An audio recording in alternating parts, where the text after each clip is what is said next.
about safe sport. Look at this, safe sport. And now I'm PJ-Kwong. I'm from the Content Store, and we're going to talk about safe sport tonight with Ringette Ontario. I am joined by none other than Executive Director Pam Julian from Ringette Ontario. And tell me about kind of who you are. What is your job? What is your title? What do you do? What do the people need to know? Oh, hi, PJ. Hi. Thank you for joining us tonight and doing this. We really appreciate you being here. I'm happy to do it. So I'm the executive director. So being the executive director of a provincial sport organization, which is what Ringette is. Ringette Ontario is a provincial sport organization. So I'm the executive director, which is kind of basically I'm the face of Ringette. So I'm kind of like the liaison or the hub for all the different moving parts, and everything goes and runs through me. So I'm kind of all the volunteers, all the associations, obviously our staff, all comes through into myself, and then I liaise with the board. I liaise with Ringette Canada, and the other provinces and other sports. So that's kind of what the job is. I started in April 2018. I came from diving, where I was the executive director for a number of years at Dive Ontario.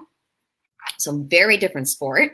Yes. Ice versus water, and individual versus team. So it's been an amazing time. So I really enjoyed getting to learn about Ringette, learn about the people, learn about the sport overall and its history. It's been an incredible experience over the last 2 years. So tell me a little bit about Ringette Ontario. What exactly does a provincial sport organization do? Like, tell me for those people out there who are watching us, what they really can do to make themselves sort of more knowledgeable on the sport and the association.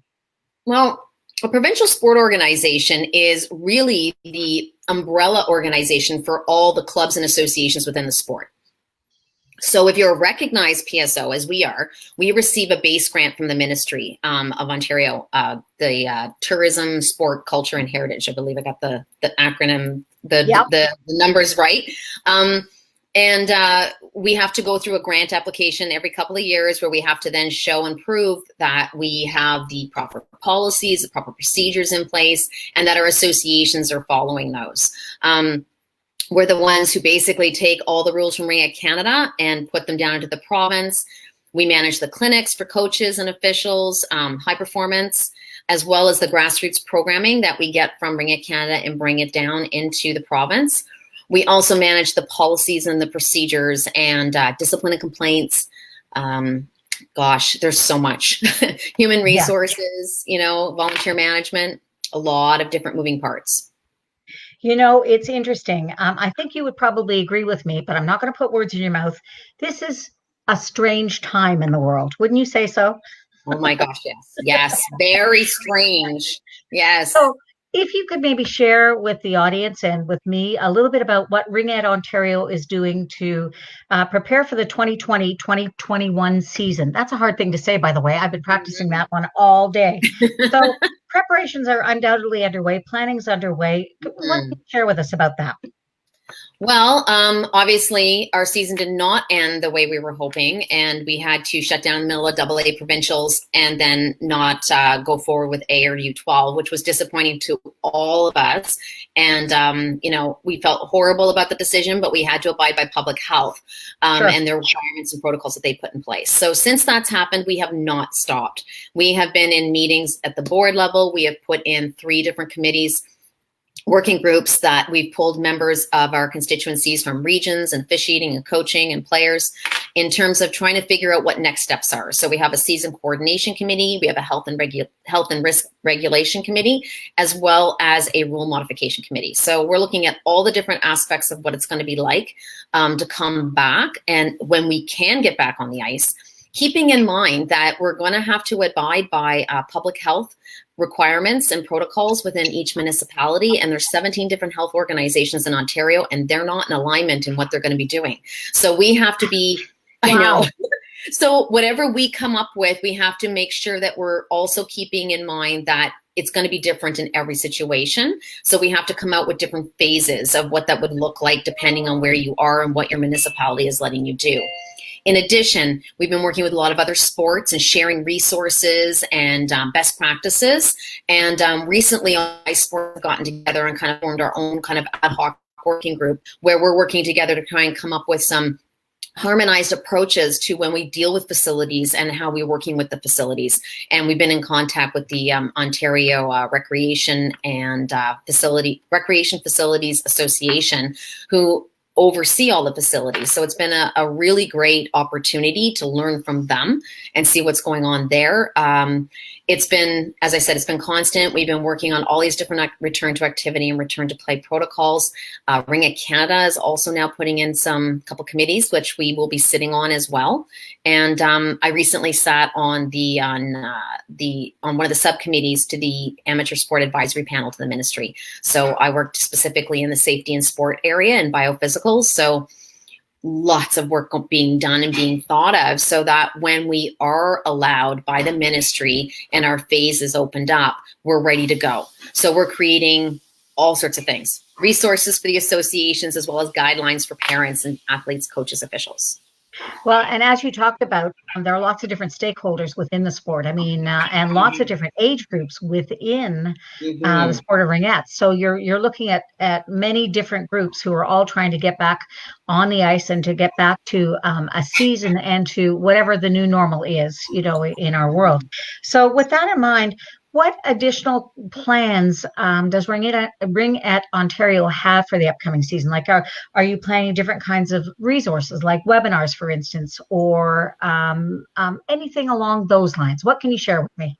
Yeah, we actually have, we've broken our season down to quarters this year just because it makes it a little bit more easier to address different scenarios, and so we can actually change at the end of each quarter depending on where we are with the ministry. We've got a number of online resources that we're looking at doing, including these team talks. We're putting in some webinars in place for coaches, officials, athletes. There's going to be some different ones, some fun ones that Marion is coming up with that'll allow some engagement going on there. And also one specifically for the associations with good governance, conflict resolution with parents, insurance and COVID. Lots of different areas that we're looking at. And again, we would love to hear from everybody. If anyone has got an idea for a webinar or a topic or a resource that they feel that we should be developing, that would be great. I mean, right now we're in the middle of creating a club playbook that we're going to be creating for associations, and that'll have everything they need to know on how to run a club. And we're now having to adjust it to add some COVID resources for them. So some of the things that we're working on. We have, like I said, we haven't stopped. I know you haven't stopped. And actually, I've been working with other PSOs, and everybody is, it looks like all the ducks are swimming completely smoothly along the water, and yet all the feet are just going bananas underneath because the work is so intense. The really good news about having COVID-19 in these days versus, let's say, 25 or 30 years ago is that we have the ability to connect, and we have the ability to be close to one another and to figure things out. So, and you briefly mentioned Marion, and I want to mention Marion as well. Marion AJ Jamara, who is your communications extraordinaire person at Ringette Ontario, and she will actually smack me upside the head if I don't mention that if people have questions or comments that they want to take offline, that they can go to info@ringetteontario.com. So that's something that's really important. So let's move along a little bit to what we were going to talk about today. And this was all great preparation work for people who aren't well aware of Ringette. But I want to talk a little bit about Safe Sport. And Ringette Ontario has decided that May is going to be Safe Sport Awareness Month. What does that actually mean to your PSO? Tell me about that. Well, safe sport is such a huge topic, and it's near and dear to my heart for a number of different reasons. And this past season, I was fortunate enough to actually be one of the co-conveners of the Ontario Safe Sport Task Force, where we had put together a lot of recommendations to the ministry on what we thought would be important as sports to be implementing and putting in place from a policy and process wise, as well as education and resources for athletes, associations, coaches, officials. And it came out of the harmonized universal code of conduct that the Athletes Canada actually put in. So for me, safe sport is kind of, I guess it boils down to one important thing, which is the creation of an inclusive and safe environment for all participants. So that ranges from everything from injuries to discipline and complaints, or having a really good discipline and complaints process, the prevention of abuse, no matter what kind, verbal, physical, emotional, the maltreatment, the prevention of maltreatment, and the prevention of harassment, just to name a few different areas. So it's the creation of that environment, and Ringette Ontario feels very strongly about it. And in fact, in our strategic plan, it was one of our top priorities that we wanted to achieve by the end of 2022, was the creation of this environment and this really great image, I guess, but not just an image, having something that walk the walk, talk the talk, walk the walk. So it's very important to us to have that, be able to offer that to all our participants.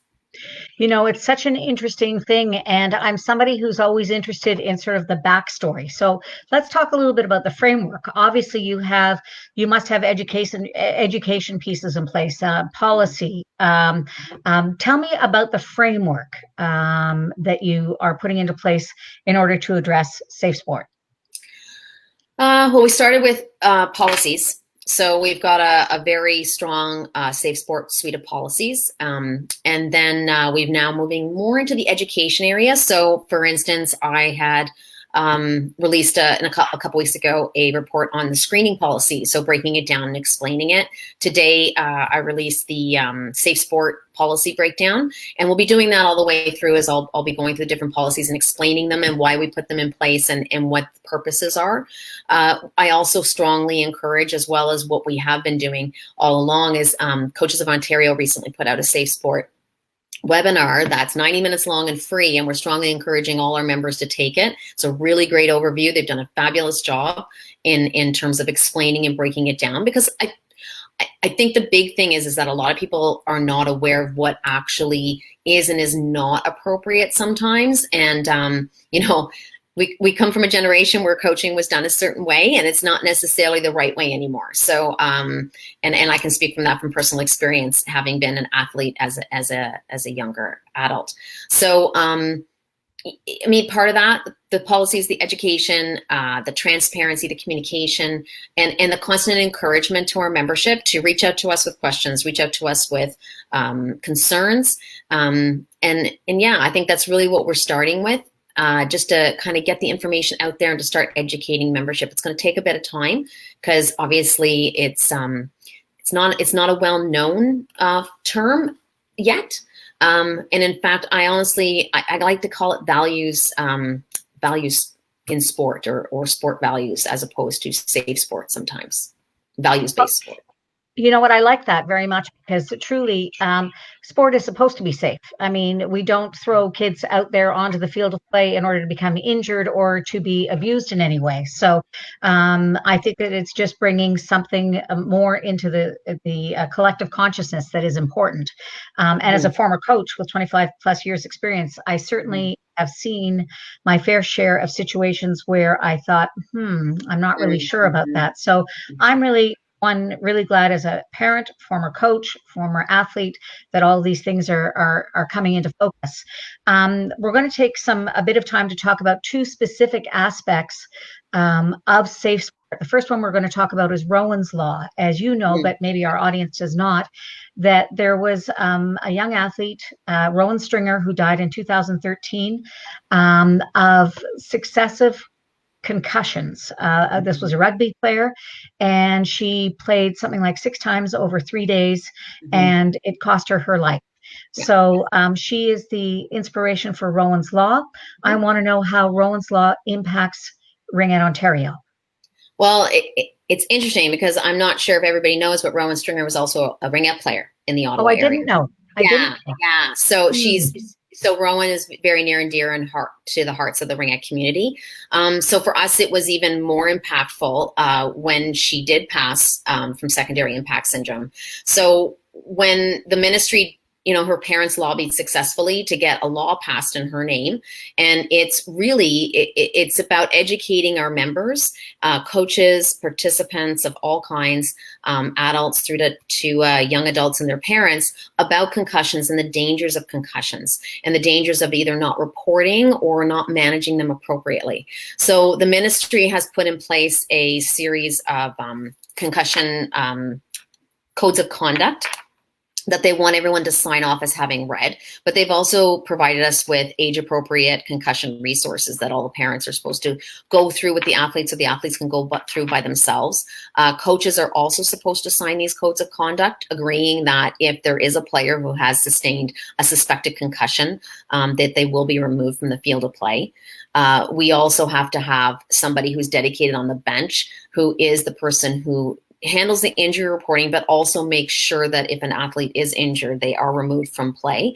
And again, no one can diagnose a concussion on the ground. Only a medical professional can. So we have put in place that they must be assessed by a medical professional, and they cannot get back on the ice until they've provided that letter of medical clearance back to us. It's so important that we're better safe than sorry. Now, you mentioned age groups, and I know that there is an age group that is 10 and under, one from 11 to 14, and one from 15 and above, with age-appropriate sort of explanations. But in truth, as a skating coach, how many times did I have kids who whack their heads because they don't have to wear helmets beyond a certain age in figure skating? And you're looking at the eyes, you're looking to see if they're feeling unwell, if there's a headache, if there's dizziness, and other kinds of signs. Is there a way, or are you ever concerned about people pretending to read what they need to and signing off, and then perhaps not doing it? Like, what are the ramifications if people don't take this seriously? Well, I mean, common sense wise would say you're taking your life in your hands. And it's as well as jeopardizing your career or your future in any way, shape, or form. I mean, it can lead to brain damage. It can lead to severe cognitive impairment. I know some people who've had concussions that are been dealing with concussions for years, and they can't go back to work, or they can't be active the way they want to. So I think that if there's a suspected concussion, just go get checked. I mean, to me, it's common sense. The ramifications are more health. To me, it's more health and life based, as opposed to Ringette Ontario is going to get mad at you, or the ministry. I think it's more important that people take their health seriously, as opposed to what the sanctions would be. I think in this day and age, with all of the COVID-19 stuff that's going on, I think people finally have gotten the picture that there is no substitute for your health. And you are the one who is responsible for making sure that you are safe in whatever scenario. So the fact that you are having to take these guidelines in Rowans Law seriously, I think is a really good thing. And it's the time has come. The time has come. It really has. Yeah. So let's talk a little bit about screening of volunteers. Used to be that volunteers could just sort of come in off the street. And you know what? I want to say this. 99.9% of volunteers are absolutely who they say they are. They're dedicated. They want to help grow a sport, any sport. They really want to support young people. They want to support athletes. So we're not talking about the 99.9% of volunteers who are out. So I want to hear a little bit about how Ringette Ontario is making sure that they're screening their volunteers so that there's no possibility of, or very limited possibility of that 0.1% getting through. 100%. I mean, and it used to be that, mom and dad could coach and there wasn't a problem, but, those days are definitely come and gone. And I think it's very important, as we've seen in sport in the last couple of years, that there needs to be very strong screening put in place. And it doesn't matter what your role is. If you're a volunteer and in any organization, you have to do a screening. I mean, we do the screening in the office. So all of us, even though we're not interacting with athletes, we're still getting screened. And we require the same across the board with the boards and everybody else. So I think it's common sense. When we go to volunteer with our kids' school, we have to get screened. We can't just volunteer anymore. And I think it's our duty as volunteers. I mean, I've been a volunteer for years and never had an issue with saying, oh, sure, I'll go get screened. You need it? I respect what it is. So with us, and with what we've done at Ringette Ontario, is we've adopted the a screening policy. We've always had a screening policy, but we've kind of stepped it up a bit. So we've added the 3 levels of risk that are also found in Coaches of Canada as well as Ringette Canada. And that really can help an association or a volunteer decide where they fall within that and then what it is they're going to be required to do. We've now implemented an annual declaration form, which we didn't have before. We've got Sterling back check in place, which really then helps the associations, takes the onus off of them as volunteers. You know, we've asked for reference letters now. We never used to do that before. We've asked for, if somebody's gonna be driving, a driver's abstract is also very important. So basically, and it's every 3 years that somebody has to get screened. So we're not asking everybody to go out and get a police check every year. It's every 3 years, but with that annual declaration form in between saying, yeah, I'm good to go. So, you know, we've been questioned many times on why we're doing this, or, you know, if someone's an adult coach and they're coaching adults, why they should be doing this. At the end of the day, it doesn't matter what age you're coaching or what age you're involved with. I think it's best practices. And it absolutely is. You know, I mean, at the end of the day, the last thing you want to have is CBC putting a microphone in front of your face as an association and going, what did you do? What did you do to screen your people, right? So I think it's really important that we show that we're doing whatever we can do, keeping in mind realistically, obviously, the screening is only good for the day that you get it. Yep. Doesn't matter. You've done your due diligence and you've done what you were supposed to do. So I think it's very important that we as the PSO put those policies in place and then provide that support. So another aspect of that is if as an association gets somebody who's been screened and they've been flagged, so in other words, they didn't come back cleared, we now have it so that the association can reach out to myself and I will put together an external screening panel of experts who will then review it, and it takes the onus off the association at that point too. You know, and it's wonderful to have all of these things done at arm's length, because then there is no question of, you know, I don't really like Pam, so I'm going to make sure that she fails the screening process. Exactly. I love you, Pam, so it's not really this, but I just, I think sometimes when things are too close, then, you know, you run the risk, and actually the risk is not just to the association, the risk is also to the volunteers. 100%. So the idea is that it protects everybody. So it's effort that's well worth taking, I think. I agree. So if we look at a situation, I'm kind of curious about the policies that Ringette Ontario have put in place, where they can, I'll go back a step. Sometimes people don't want to come forward with a complaint because they're worried about their privacy. They're worried about how a complaint is going to be handled. They're worried about getting in trouble or getting somebody else in trouble. So what kinds of checks and balances have you put in place in order to address those areas of privacy and to ensure that fairness is kind of looked at when you're investigating a situation or a complaint? Well, the first thing we did this year is we put in a whistleblower policy, which protects those who may come forward who may not wish to, you know, they don't want their association to know, or they don't want the coach to know. And in my job as the executive director, I am considered to be the privacy officer. So in other words, anything that comes to me, it's the cone of silence. I'll use that expression, but the privacy is there and the confidentiality is there, and it stops with me. Nothing gets through that. And we also have a very strong investigation policy. Now, the investigation policy is specifically for bringing in an investigator. So that's another thing that Ringette Ontario can do, is we have the ability to bring in an outside professional investigator who then uses our policy in order to guide their investigation. On top of that, I'm actually a certified workplace investigator. So I have that background, although I would not want to be the one investigating any of our people. I'd want to put it outside in order to remain that bias.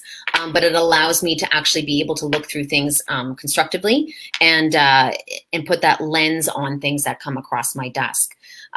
We also have, the ability to have an outside discipline panel, which is also another great feature, because you remove that bias and you remove that idea that, it's your peers looking at something.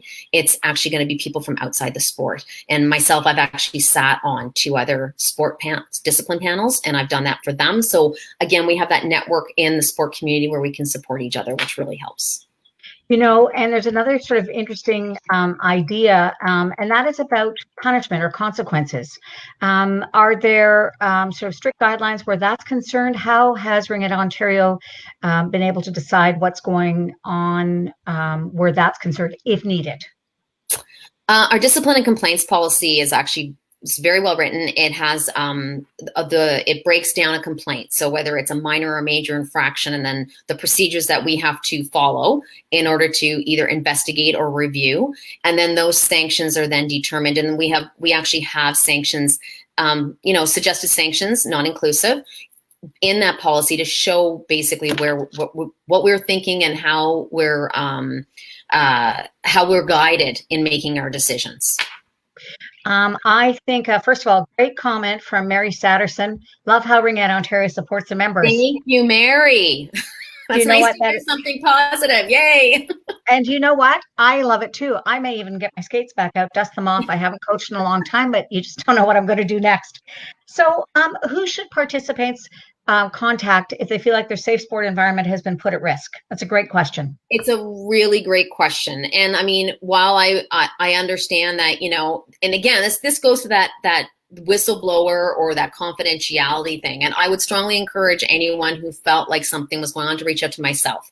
As I said, confidentiality, cone of silence, I can guide, I can then, provide instructions on next steps. And then we can make a decision together. I mean, sometimes, talking it out with myself or talking it out in terms of understanding what the steps were that occurred, it can provide that clarity, as well as I said earlier, we as Ringette Ontario have the resources to use outside professionals.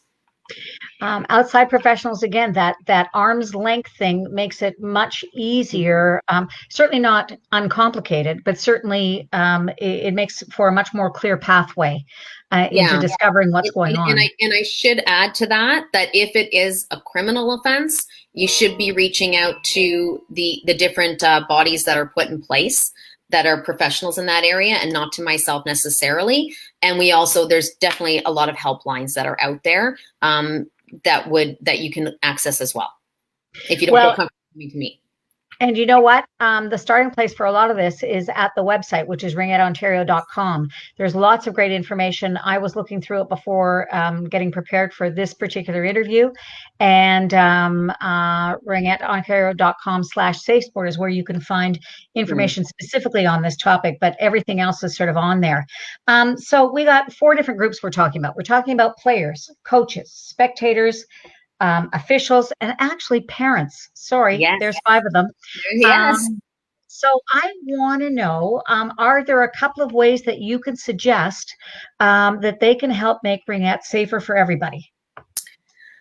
Be kind.